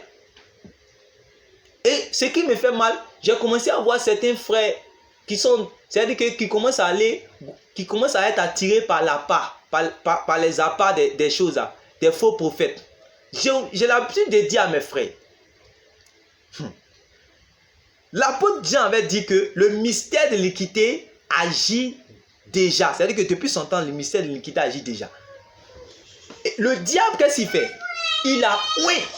Puisque certains ont dit que le diable est un ange de lumière et il a des ministres de lumière. Il les a oué afin qu'ils puissent venir sur le terrain, afin de pouvoir nous décharger, nous enfants de Dieu. Ils sont là pour venir nous décharger de la croix que nous devons porter pour suivre le Seigneur. Et eux, ils sont prêts pour nous décharger de cela. Ça ne vous dit rien? Lorsque le diable va dans le désert et il veut aider Jésus, il voit Jésus a faim, puis il dit que ah, tu as faim. Mais il faut changer cette pierre-là en pain que tu vas et puis tu manges. Donc, le diable, il s'inquiète pour Jésus. Et c'est comme ça. Le nouveau message d'aujourd'hui, ils vont venir chaque fois pour vous présenter vos besoins existentiels, vos besoins, les choses réellement de la chair. À chaque fois, comme si réellement, nous qui vous présentons la croix, c'est comme s'ils vont commencer à vous faire croire que nous ne voulons pas votre bonheur sur cette terre. Et avant de prêcher leur message qui conduisent à l'enfer, ils vont toujours remettre en cause ce que nous prêchons parce que nous prêchons Christ et Christ crucifié. Et regardez, à ce jeu-là, les hommes de Dieu d'aujourd'hui, ils inventent régulièrement de nouvelles actions prophétiques. Chaque fois, ils vont inventer des nouvelles actions prophétiques. De nouveaux types d'offrandes. Une offrande qui parle, une offrande d'Isaac, une offrande sacrificielle, ainsi de suite. De nouvelles huiles d'onction. De nouveaux mystères bibliques. Et je vous ai dit, les gens qui aiment les mystères, là, ils vont se faire mystifier par des mystificateurs. Et ils vont tomber dans le mystère de l'iniquité. Et s'ils sont dans l'iniquité, ils vont aller en enfer. Ils aiment, aujourd'hui, les nouveaux gens d'hôtel. L'hôtel ceci, l'hôtel cela, l'hôtel de cela, l'hôtel cela. Et on abuse des gens. Je me rappelle d'une fille qui était quittée à Daloa. Elle était venue dans une maison pour venir prier. une maison de prière pour venir prier. Il y a un one-man show qui est venu là-bas. Il a fait les bruits. Je suis arrivé là-bas. J'ai dit à celui qui était le responsable là-bas, il dit, j'ai vu un discernement sur une sœur qui était là-bas qui chantait. Puis j'ai dit, c'est là. Il faut que tu puisses la faire asseoir dans la parole. C'était la parole de sagesse que j'avais dit au leader de l'assemblée. Et puis, un jour qui a suivi, je suis venu pour venir prêcher. Je vais prêcher. Automatiquement, il y a une révélation qui vient en même temps. Donc, j'ai dit, je vois que la révélation était forte. Je vais prêcher encore, la révélation vient. Donc, j'étais obligé en même temps de donner avant de commencer à prêcher. Quand j'ai fini de donner la révélation, après ça, j'ai commencé maintenant à prêcher. Dès que j'ai fini, parce que c'était un jugement, c'était quelque chose qui devait dévoiler. Donc, la jeune fille, dès qu'on a fini net, elle est venue, elle a pris les responsables, plus moi qui avais prêché, les responsables de l'église, là, plus moi. Et puis elle est venue confesser un péché grave. L'homme de Dieu qui était venu faire le one-man show, qui était venu parler de là-bas. Là. Quand il est venu, puisque la fille, elle était venue, elle avait un problème d'oppression. Et sa mère l'a fait quitter de Daloa jusqu'à elle est venue à Abidjan. Elle ne connaissait pas les choses d'Abidjan. Donc elle est venue dans la maison de prière, tout et tout, dans le camp de prière. Voilà, c'était un camp de prière, elle est venue là-bas, tout et tout. Donc, à chaque fois, prière. Donc quand lui est venu là, il est venu faire bouger les choses. Et en même temps, lui, il dormait dans le coin là-bas. Donc, une nuit, il est venu dire à la fille que je dormais.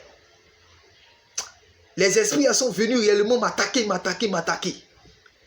Qu'ils m'ont dit que si tu ne fais pas alliance avec moi, qu'ils vont jamais te laisser, que mon esprit est fort. Il faut qu'il y ait alliance entre moi et puis toi.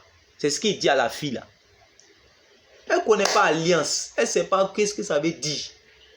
Ouais, vous êtes dans les assemblées, c'est seulement feu, le sang, le feu de Jésus, le sang. Le feu de Jésus, c'est tout ce qu'ils connaissent quand ils prient. Le feu, le sang, le feu, le sang, le feu. Mais la parole de Dieu, ils sont vides de la parole. Donc, hôtel, alliance, elle ne connaît pas ce que ça veut dire bien. Donc, comment il va faire? Il dit que tu dois faire alliance avec moi. Il va prendre la jeune fille et il envoie à ci-dessus. Et il va faire l'alliance là-bas. Vous voyez, c'est honteux. Donc c'est là qu'il a abusé de la jeune fille là-bas. Et quand je voulais prêcher automatiquement, c'est-à-dire que la révélation était là pour dévoiler automatiquement la jeune fille. Et on était obligé d'aller parler réellement à celui qui avait fait cela. On l'a sanctionné. Puisque j'avais dit cela au responsable, il n'avait pas écouté. Donc voilà maintenant la révélation qui est sortie. Vous voyez? Donc chaque fois, et puis aujourd'hui, c'est-à-dire que c'est comme ça, ils ont abusé de beaucoup de nos sœurs. Si elles veulent faire des confessions aujourd'hui là, si par exemple on dit par exemple, demain c'est vendredi non? Ou bien vendredi ou bien samedi, on dit confession générale. Si on a fait la confession là, tout le monde a fait la confession de tout ce qui se passe dans le milieu chrétien, dans le secret là, si on confesse cela, je vous assure que le dimanche, les gens vont rester à la maison, ils vont dire c'est bon. On reste à la maison, on ne veut plus partir. Tellement que c'est honteux ce qui se fait dans le secret. Et ça fait mal. Le Seigneur en haut là-bas réellement, et il pleure. Il est triste. Ne pensons pas qu'il est assis là-bas sur son trône de gloire et puis il est content de ce qui se passe là. C'est parce qu'il n'était pas content qu'il a envoyé Jean pour que les gens puissent voir et puis venir avertir. Que les gens qui pensent que quand ils vont mourir, ils vont se trouver chez lui. Ce n'est pas chez lui, ils vont se trouver. Hein, parce que leur manière de vivre là. Je vous dis, il n'y a pas qu'un chemin à suivre pour se trouver au ciel. Il y a aussi une vie à mener pour se trouver au ciel.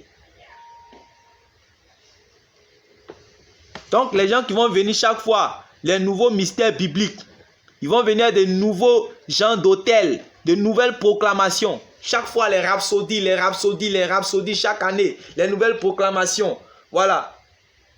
Chaque fois, quand ils vont venir avec ces choses-là seront présentées comme la thérapie de l'espoir à des patients qui souffrent de la longue maladie du non-accomplissement de leurs aspirations.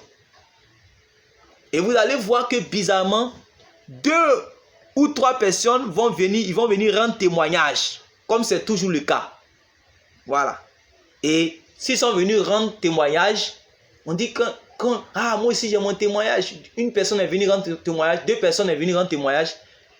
Vous allez voir que automatiquement dans ces églises, la pierre de l'incrédulité sera lancée au visage de ceux pour qui les choses n'ont pas marché jusqu'à présent. Et voilà, ils seront tristes. Si on veut regarder réellement dans le cœur des gens qui sont dans les assemblées, dans les dénominations aujourd'hui, on va voir que de la frustration. Parce que chaque fois, ils attendent des choses qu'ils ne voient pas. Ils attendent des choses qu'ils ne voient pas. On leur promet des choses qu'ils ne voient pas. Puis ça ne vient pas de Dieu, ce n'est pas la parole du Seigneur. Vous voyez? Donc on va fermer cette parenthèse, qu'on appelle ce point-là. On va aller à un autre point. Il va dire quoi encore? Il me reste quelques temps pour finir. Après avoir dit, je connais tes dernières œuvres plus nombreuses que les premières. Voilà. Donc, ça fait combien de bons points maintenant? Ça fait le 5e bon point, si je ne me trompe pas. Le 5e bon point pour Thyatire. Mais ce 5e bon point, ça ne vous rappelle rien? Pour ceux avec qui on a étudié la première lettre d'Éphèse. Et la sœur Aurélia, la sœur Yasmine, ça ne vous rappelle rien par rapport à Éphèse. Regarde, tes dernières œuvres plus nombreuses que les premières. En comparaison avec Éphèse.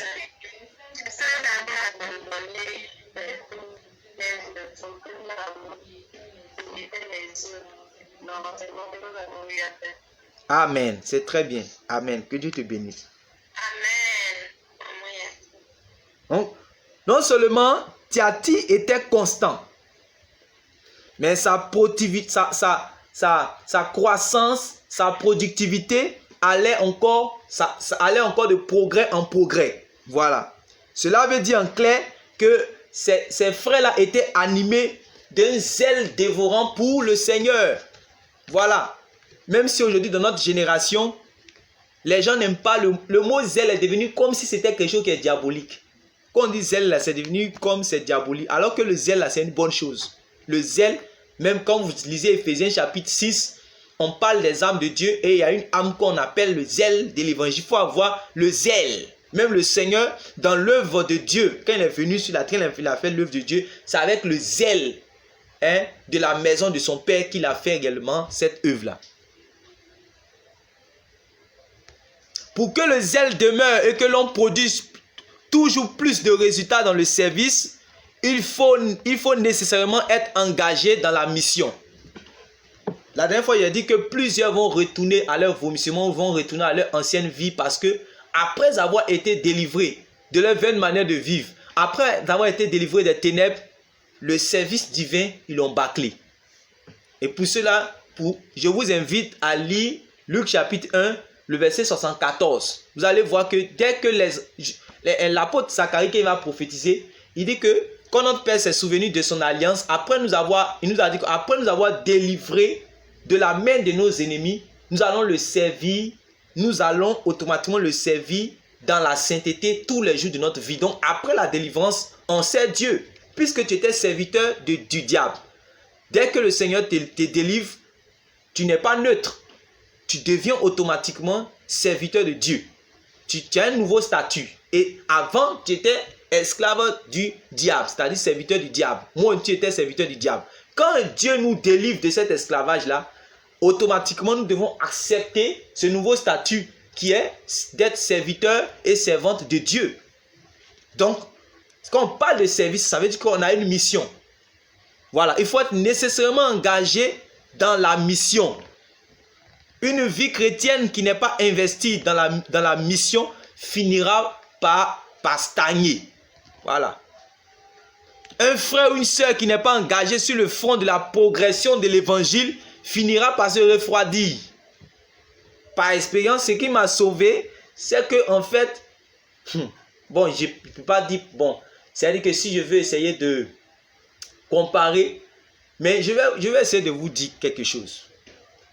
Personnellement, ce qui m'a aidé, c'est que en fait, depuis que je suis dans le Seigneur là, c'est-à-dire que depuis le commencement, je peux dire que peut-être c'est un rapport avec mon appel, mais c'est ça en même temps aussi qui m'a aidé parce que c'est l'œuvre, je suis dans l'œuvre de Dieu. Voilà, c'est l'œuvre de Dieu. C'est pour ça que depuis le commencement de ma conversion jusqu'à aujourd'hui, on m'appelait, dès que je m'étais converti nouvellement, on m'appelait en même temps pasteur. Voilà, on m'appelait en même temps pasteur parce que non seulement je vivais comme l'évangile le demande, mais en même temps, j'étais impliqué dans les choses de Dieu. Voilà, donc je nous exhorte, mes bien-aimés frères et sœurs, à nous engager. Même si tu n'es pas prédicateur, il faut que tu t'engages, il faut que tu sois engagé dans la mission de la prédication. Il faut que tu sois dans l'œuvre. Hein, ma soeur, mon frère.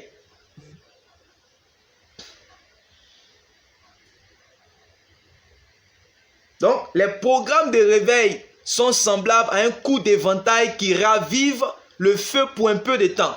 Mais la mission peut enflammer un disciple dans la durée. Je répète. Les programmes de réveil sont semblables à un coup d'éventail qui ravive le feu pour un peu de temps. Mais la seule chose qui peut faire qu'un disciple sera enflammé dans la durée, c'est la mission. Voilà. Parce que la mission ouvre de nouveaux horizons de travail. Parce que quand il a fini un point A, il veut arriver à un autre point. Voilà. Elle crée de nouvelles perspectives de service. Voilà, c'est pour cela, par la grâce de Dieu, nous allons aller sur le fond de Cocody.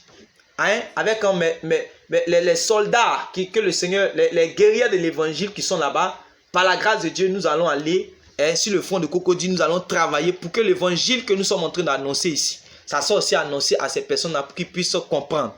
Voilà. Amen. Il y a des guerriers qui sont réellement à Cocody là-bas. Que Dieu te bénisse, sœur Aurélia, que Dieu te bénisse, sœur Marie-Victoire. Voilà.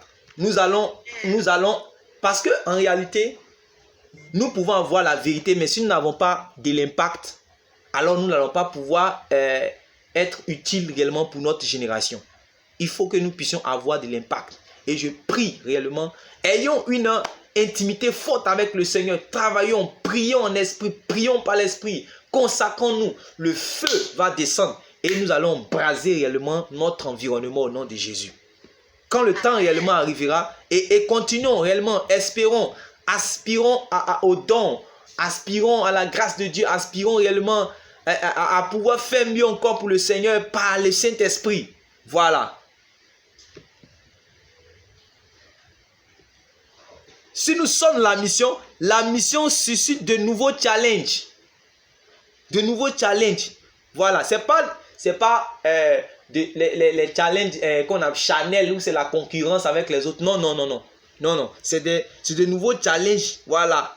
Elle écrit de nouveaux témoignages. Si tu es dans la mission, savoir que chaque fois, aujourd'hui, tu as rencontré telle chose, il y a eu tel exploit que le Seigneur a fait avec toi. Après encore, tu as rencontré telle expérience, il y a eu tel exploit que le Seigneur a fait avec toi. Tu vas voir, chaque fois même que tes prédications seront parsemées d'expériences, de témoignages que tu as vécu avec le Seigneur Jésus-Christ. Et quand tu parles, tu dis, le Seigneur Jésus m'a dit, il y a eu telle chose, il y a eu tel miracle. Le Seigneur, c'est magnifique, c'est extraordinaire, c'est intéressant. Voilà. Et vous allez voir que plus on s'y engage, toujours on veut aller encore plus loin dans la mission. C'est comme ça. Et tu vas voir que tu es dans la chose. Puisque tu es dans la chose, ça te permet d'être toujours réellement en action, en action, en action. C'est très important. Voilà. Même si en même temps, il faut toujours, je ne suis pas en train d'exclure l'intimité. Parce qu'à chaque fois qu'on parle de la mission, beaucoup de personnes pensent qu'on est en train de bâcler l'intimité, la consécration. Non, les deux choses vont ensemble. Le Seigneur Jésus, il passait la nuit sur les montagnes, à Gethsémane, sur les montagnes, dans le mont des Oliviers. Il cherchait la face du Seigneur, mais en même temps, il allait. C'est pour cela que la Bible dit, dans Jean chapitre 15, à partir du verset 16, il dit que ce n'est pas vous qui m'avez choisi, mais c'est moi je vous ai choisi et je vous ai établi afin que vous alliez, pas que vous demeurez là. Et les chrétiens n'avaient pas compris cela au départ. Les frères, les apôtres que Jésus avait gardé avec lui pour aller de lieu en lieu, de village en village, de ville en ville, ils ne savaient pas que le Seigneur était en train de les entraîner à aller. Et quand le Seigneur est monté, ils sont restés là à Jérusalem et chacun réellement même était retourné à son ancien métier. Le Seigneur avait compris qu'il y a quelque chose qui n'allait pas. Il était obligé de quitter le ciel pour venir sur la terre, leur prêcher de nouveau pendant 40 ans, afin que tout ce qu'il avait enseigné depuis 3 ans et demi, qui était dans leur tête, ça puisse quitter leur tête, ça puisse rentrer dans leur corps, ça puisse rentrer dans leur cœur et les faire bouger. Pourquoi? Parce qu'il a dit que ce que je vous enseigne, ce n'est pas vous qui m'avez choisi, mais c'est moi je vous ai choisi, je vous ai établi afin que vous puissiez aller, afin que vous alliez et que vous portez beaucoup de fruits. Donc c'est pour aller, ce n'est pas pour rester sur place. C'est pour ça qu'il a dit dans Actes chapitre 1, le verset 8, il dit vous serez mes témoins où? À Jérusalem. Mais il n'a pas dit point, non, il a mis virgule. En Judée, en Samarie et jusqu'aux extrémités de la terre. Quelqu'un a dit que si tu ne bouges pas, alors Dieu ne va pas bouger avec toi. Parce que Dieu, il bouge avec ceux qui bougent. Mais il ne s'assoit pas avec ceux qui sont là, qui s'asseyent. Non, il bouge. Donc le but, même si tu t'es assis pendant 5 ans, Dieu espère qu'un jour réellement, Dieu veut qu'un jour tu bouges. Mais si tu es assis pendant 3 ans, si tu es assis pendant 10 ans, Dieu espère qu'un jour, tu te lèves et que tu bouges avec lui.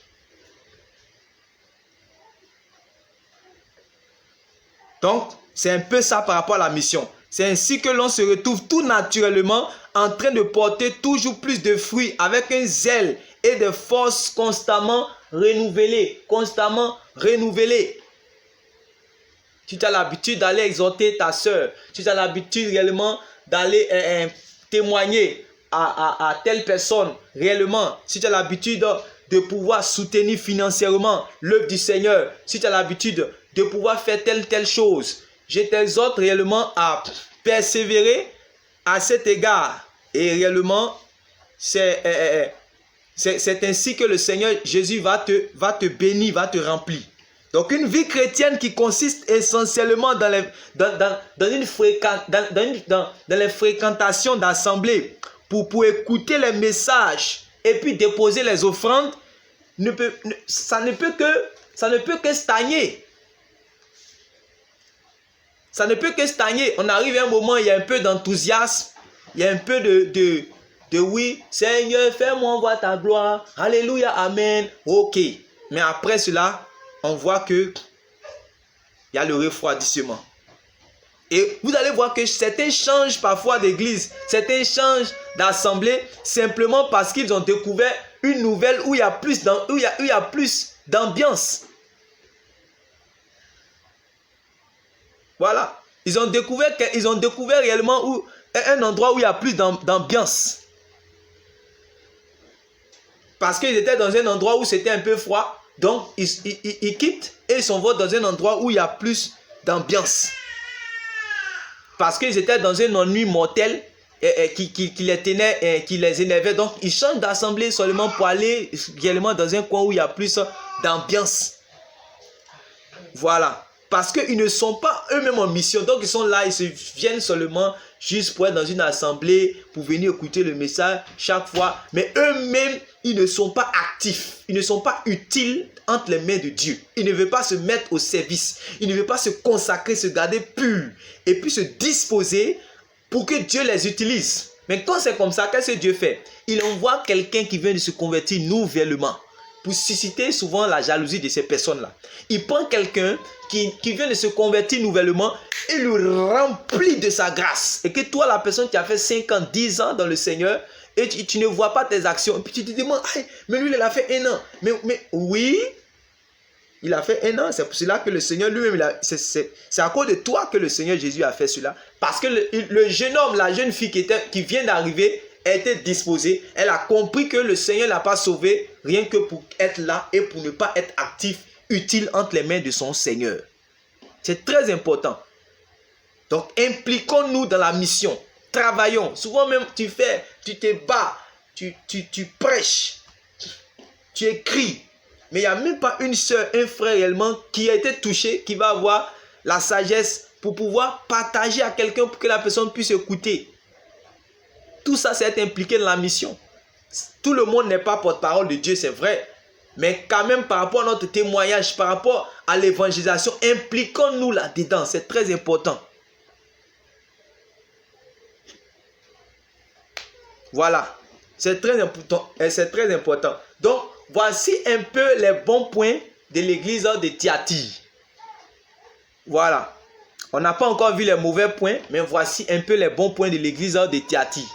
Et comme le temps est un peu avancé, je ne sais pas si je pourrais continuer avec les autres. Donc, je vais vous demander si on va voir ça une prochaine fois avec les mauvais points maintenant que... Parce que malgré ce tableau quasi parfait que le Seigneur avait pourtant...